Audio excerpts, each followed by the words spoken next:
BDJ സ്ഥാനാർത്ഥികളെ പ്രഖ്യാപിച്ചു. കോട്ടയത്ത് തുഷാർ വെള്ളാപ്പള്ളിയും ഇടുക്കിയിൽ സംഗീത വിശ്വനാഥനും NDAയ്ക്ക് വേണ്ടി മത്സരിക്കും. 100% വിജയപ്രതീക്ഷയെന്ന് തുഷാർ വെള്ളാപ്പള്ളി പറഞ്ഞു.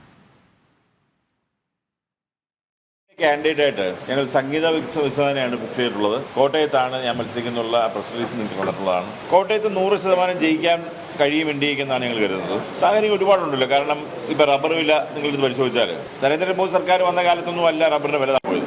അതിനു മുമ്പ് ഇവിടെ MPമാരുണ്ടായിരുന്ന അതേ സമയത്ത് അവിടെ വില താഴെ പോവുകയും അത് ഇതുവരെ ₹1 കൂട്ടുവാൻ ഇവർക്ക് ആർക്കും കഴിഞ്ഞിട്ടില്ല.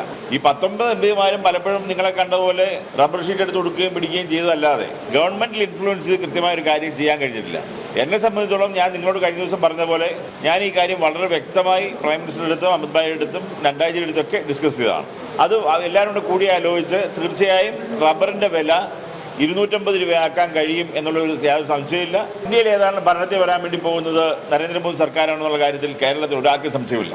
അതുകൊണ്ട് തന്നെ തീർച്ചയായും ഈ ഇലക്ഷൻ കഴിഞ്ഞാൽ 250 രൂപയാക്കി എടുക്കുന്നതിന് യാതൊരു ബുദ്ധിമുട്ടും എനിക്കുണ്ടാകില്ല. തീർച്ചയായും ഈ കാര്യങ്ങൾ ഇവിടെ ഇംപ്ലിമെന്റ് ചെയ്യാം. റബ്ബറിന്റെ വില 250 രൂപ ആക്കുന്ന കാര്യത്തിൽ യാതൊരു സംശയവാസവും ചെയ്യാൻ പറ്റും എന്നുള്ളതിന്റെ തെളിവ് തന്നെയാണല്ലോ. കുറച്ച് ദിവസം കൊണ്ട് തന്നെ വ്യത്യാസങ്ങളായല്ലോ.